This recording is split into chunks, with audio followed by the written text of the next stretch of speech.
Your Majesty, Your Excellencies, President Michel, EU Commission President Ursula von der Leyen, distinguished guests, ladies and gentlemen. After 45 years of enduring partnership, there is still much that can be achieved between the two organizations that we had.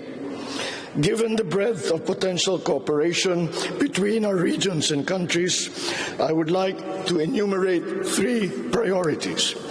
One, I look forward to closer maritime cooperation between our blocs based on the intersection of priority areas between the ASEAN outlook on the Indo-Pacific and the EU strategy for cooperation in the Indo-Pacific, underpinned by ASEAN centrality.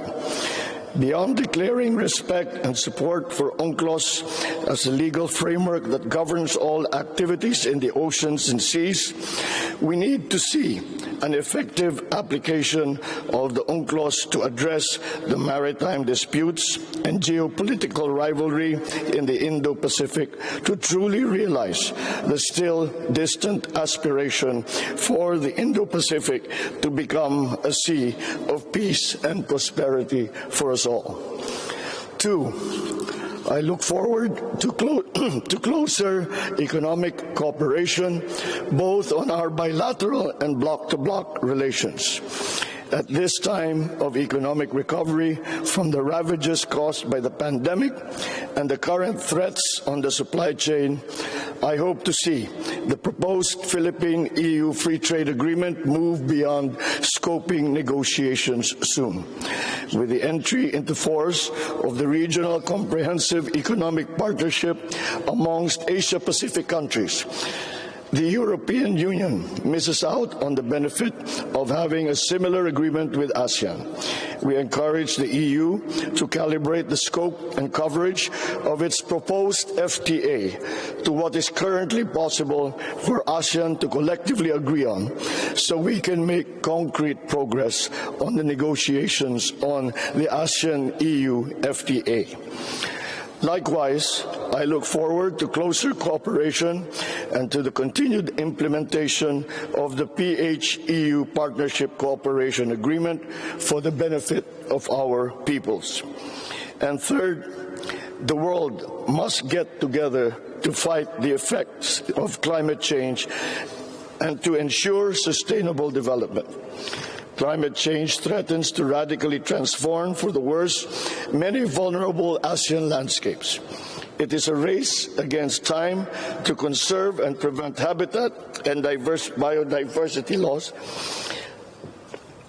The ASEAN Center for Biodiversity, which is based in the Philippines and manages the preservation of all 51 ASEAN heritage parks dotted all over the region, which represents ASEAN's diverse ecosystems, needs as much support as it can get. I encourage the EU and its member states to continue extending cooperation activities and support for the ACB.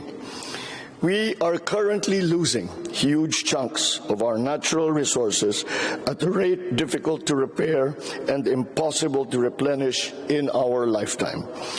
The ACB's work is vital in preserving and growing ASEAN's rich national heritage, which serves as a main pillar of our culture and our economy. As coordinator of the ASEAN-EU Dialogue and Green Tech and Innovation Mapping until 2024, the Philippines will vigorously pursue collaboration and coordination with the EU to meet the dialogue's aim of facilitating green technology transfer and cooperation between our regions. At the bilateral level, I express my appreciation for the launch earlier this year of the EU-funded National Copernicus Capacity Support Action Program for the Philippines, which will help us develop and apply space technologies to increase our resilience to natural disasters and climate change. There is no problem like climate change that is so global, in nature that it requires immediate and united effort. We need to act now. We need to act together. We need to get it right. Thank you and good afternoon.